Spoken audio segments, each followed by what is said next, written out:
Welcome to The Peak, where becoming your best self is our goal. I'm Mike Mittman. And I'm Ashley Russo. On today's show, we'll take a look at an arts organization who's been contributing to our community for 20 years. And Ashley packs a punch trying out a new fitness craze. I sure do. And then we'll look at a mother's journey from healthy beginnings to safe delivery.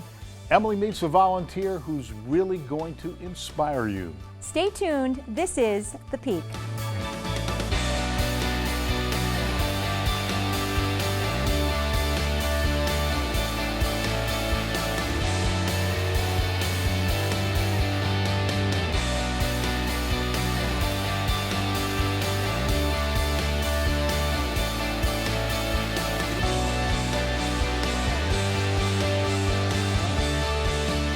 Peak. Becoming your best self.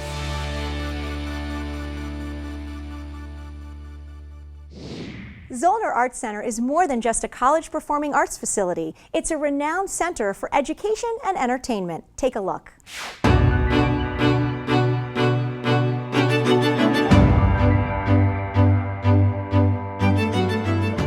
The first word that comes through my mind when I think about Zollner, strangely, is sanctuary. For some, it is where they find their peace. The Zollner Arts Center is a laboratory for faculty, staff, and students to explore their creative side. Even though this is housed within Lehigh University and part of Lehigh University, the performances are open to everyone.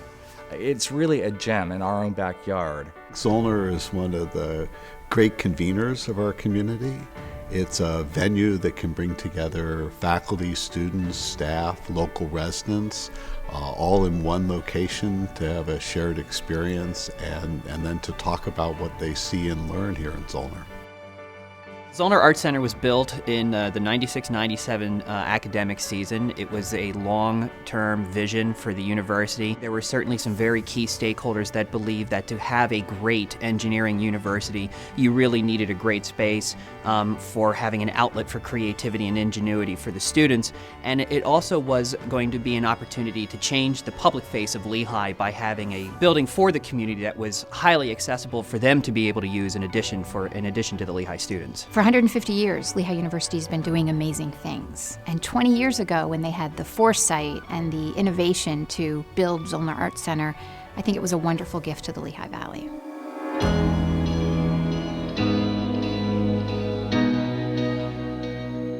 One of my favorite memories of moving into Zollner was walking into the balcony to listen to one of the first rehearsals and to realize that this is a phenomenal acoustic space for the kind of music that we do.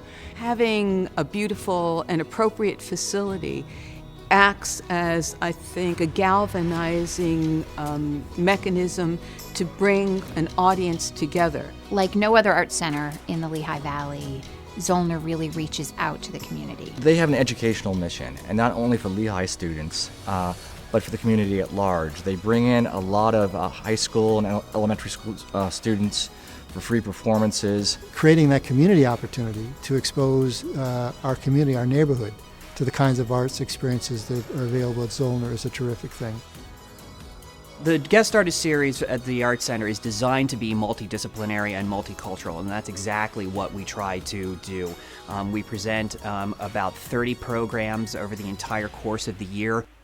It's kind of a welcoming community in that there's so many different events that happen that there's something for everyone's taste, between dance shows and orchestra concerts and live theater performances and Broadway tours, that there's really something for absolutely everyone.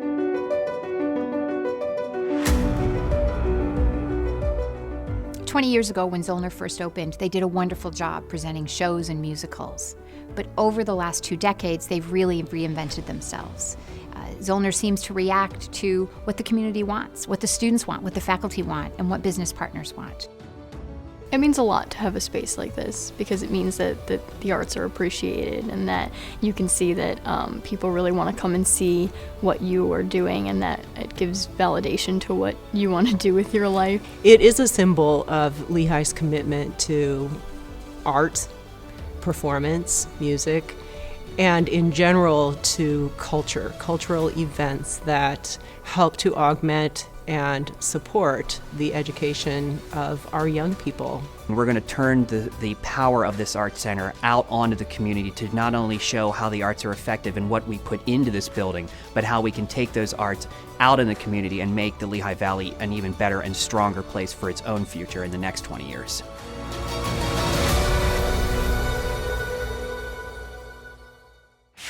You know, Ashley, it's hard to believe that Zollner has been here for 20 years. It's amazing, and it's a place that is so loved by the students, the community, the visiting artists. We're really lucky to have it here. And speaking about love, Emily recently met up with a volunteer who loves the place she's giving back to and hopes you will too.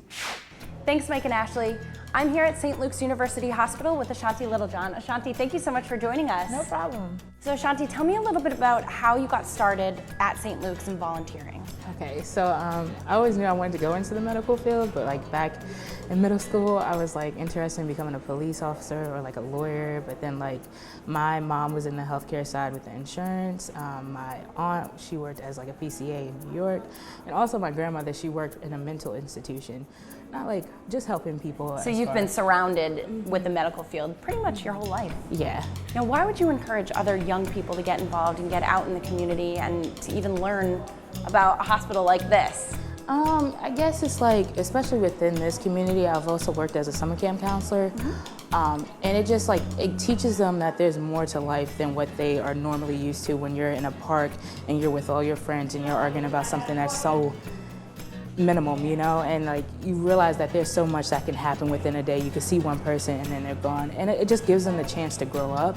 I know a lot of parents are always working, and so usually the kids learn from their friends, but being in a hospital, volunteering and meeting people, it makes you decide that you want to do something with your life. Now, you graduated from Temple not that long ago. What are your plans now? Because I heard they're pretty big. I'm getting my master's in biomedical sciences, and then I want to go to medical school, but I also want to get my master's in public health. Thank you so much for giving back to the community, being so passionate about it, and sharing your story with us. I'm Emily. This is The Peak, and we'll be right back.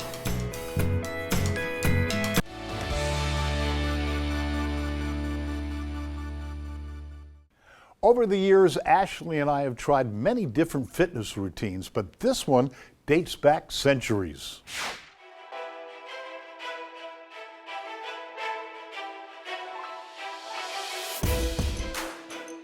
Hey, nice to meet you. I'm CJ. Hi, CJ. Ashley, so nice to meet you. Thanks for having me down. Awesome. I can't wait to get started today. Tell me a little bit about Untitled Boxing Club and what you guys do here. So what we do is we bring the fitness world and the boxing world together without getting hit in the face. That's so we good. take boxing techniques, boxing workouts, put them in a groove, and we let you guys work out to it. I'm really excited. I see all the bags, I see all the gloves. I'm ready to get started. We're gonna get you wrapped up. We're gonna go over some techniques in the ring before class. That way you have proper techniques so you don't hurt your wrist during class. Let's get you wrapped up and ready to go. Okay. All right.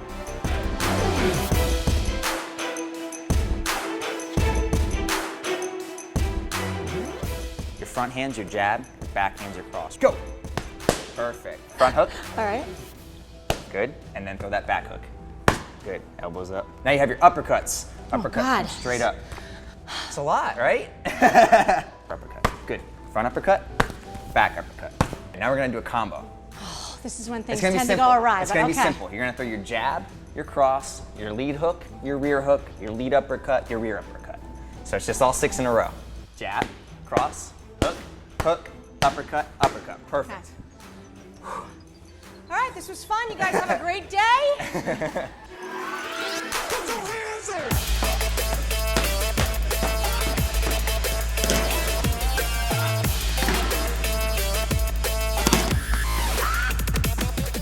This is the fun part. Okay. This is our power hour class. We're gonna be hitting the bag for an hour. 15-minute warm up, 8 rounds, and then 15 minutes of core. Whoa. First combo we're gonna throw, guys. Nice, easy, jab, cross, lead hook on the bag.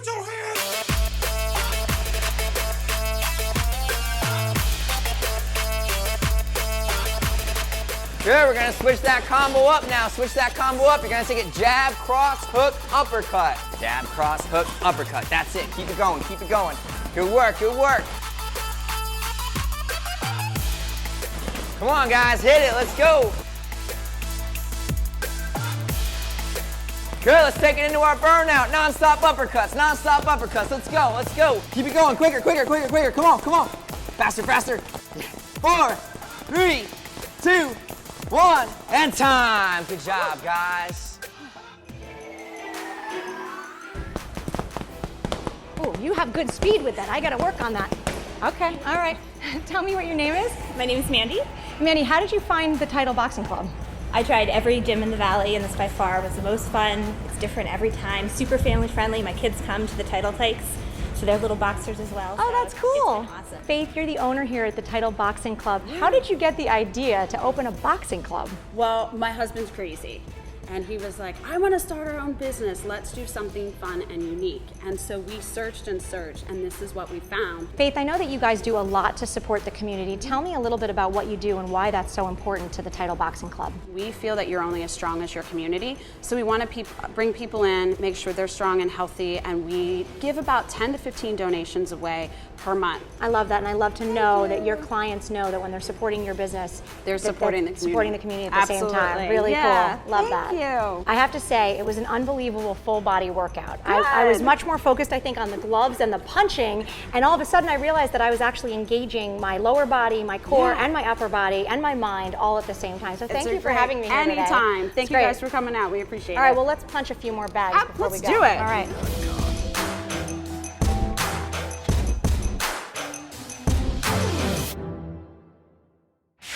I've met a boxer or two in my day. How did you feel after the workout? I think I'm actually ready to take on Larry Holmes. I don't know about that. I don't know about that either, but it is an incredible workout, and you feel really kind of relaxed after, ironically, because you've let out a lot of energy, you're in a great mental space, and I really enjoyed it. And speaking of sports, Emily recently attended an Iron Pigs game to find out how much people really knew about baseball. Hi guys, we're here at Coca-Cola Park, and tonight I'm testing people's baseball knowledge. We're going to throw some baseball terms at them and see if they know it. Let's go.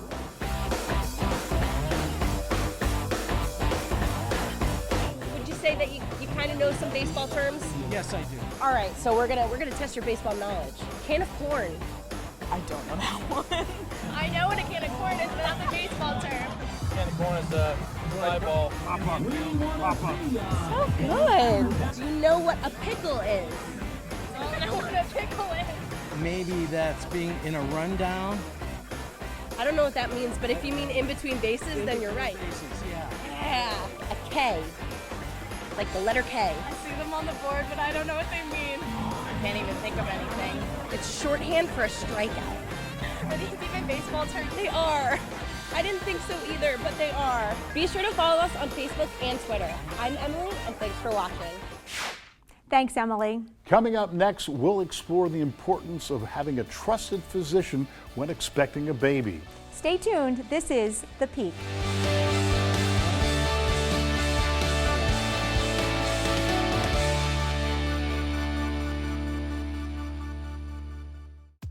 Do you know what well-known candy factory used to be home to the Saturday Evening Post? I'll give you a hint.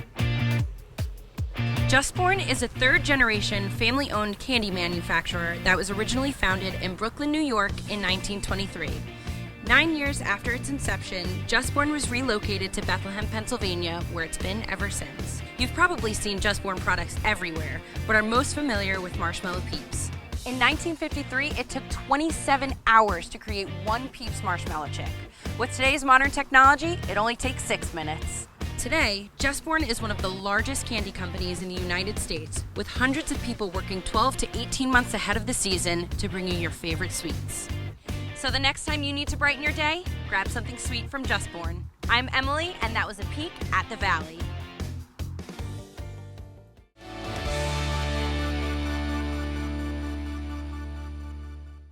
Being an expectant mother is an amazing feeling, but there's a lot to anticipate during those 9 months.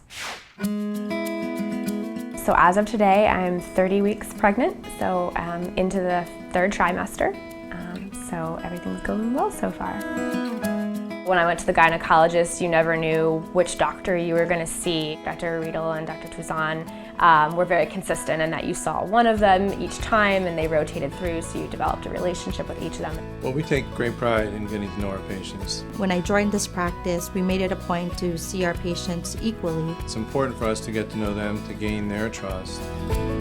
My first impressions of the doctors is they're kind and warm, and they really took the time to sit down and talk to you.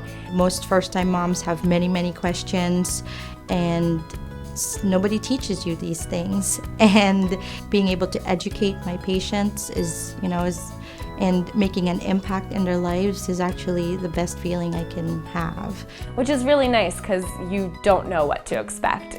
There's no way you could possibly be prepared for this experience.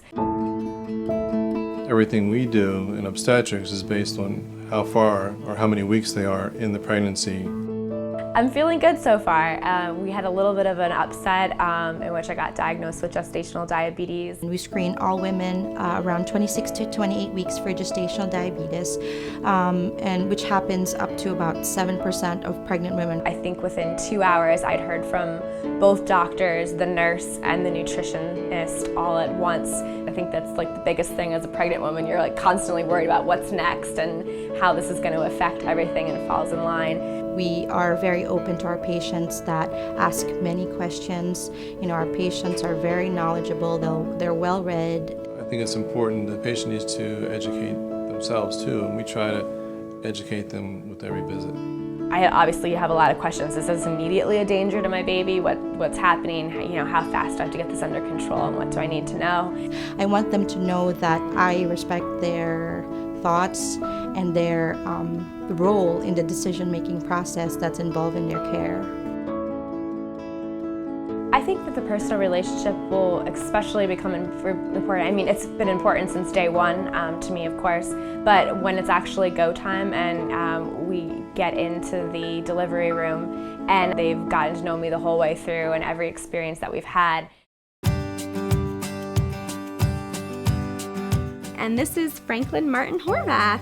He was born on the 17th of August at 9:21 at night, 6 pounds, 8 ounces, and 20 inches long. So we're happy to have him here finally. So they did decide to induce me because of my gestational diabetes. And it was a very long 25 hours, but the end result, you get, something pretty precious. So it's all worth it in the end. There's a story behind each patient, and we try our best to get to know that person so that we know how to care for them, so that they know that we're not making decisions for them, that they're making decisions together with us to get the best care that they deserve. I would recommend St. Luke's from my standpoint because of that intimacy and the feeling that you're getting from the doctors. I've been associated with St. Luke's Hospital for close to 20 years now, and I want the patient to be in a safe environment. And there's no better, safer environment that I know of. St. Luke's is second to none. We're adjusting to being new parents for sure. It's definite less sleep than you're typically used to. He doesn't like to be put down very much, so we're holding him constantly. But it's really all worth it at the end of the day.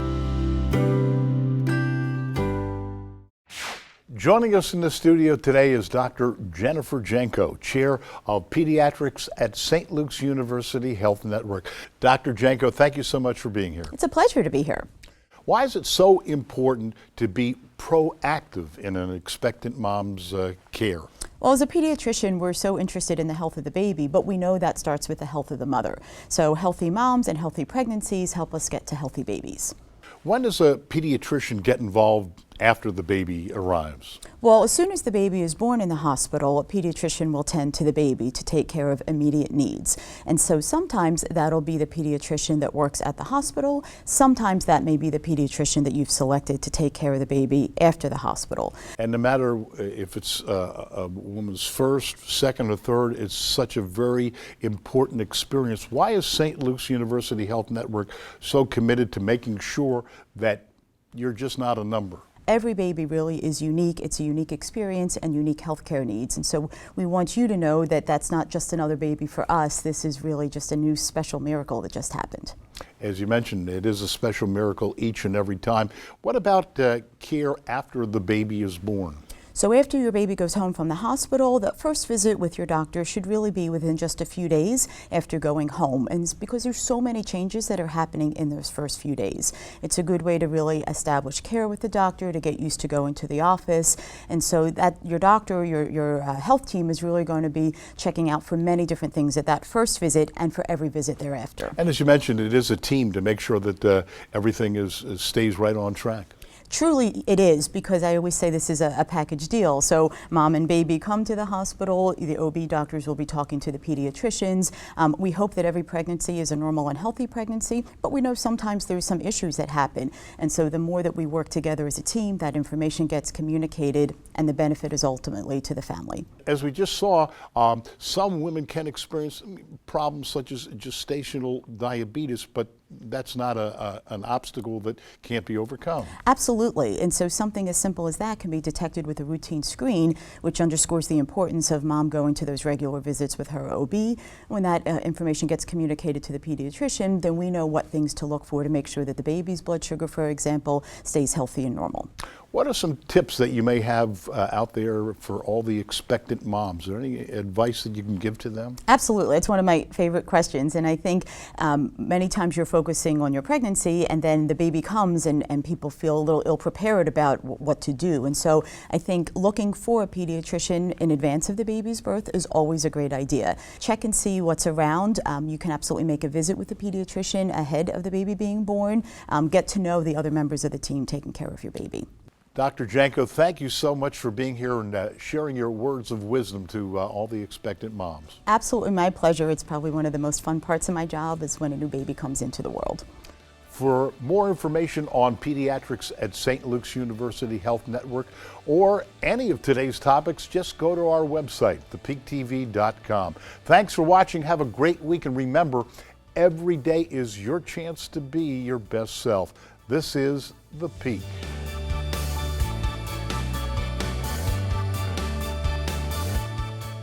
I'm totally kidding. That was, I knew I didn't know the rest of the line. It's an educational, no. Right now I'm 10. No. And speaking about love, Emily recently met up with a volunteer who loves the place, is giving back to, no, that's worse. Okay. All right, let's try this again. Nailed it. Shh. And you did it again. Yeah.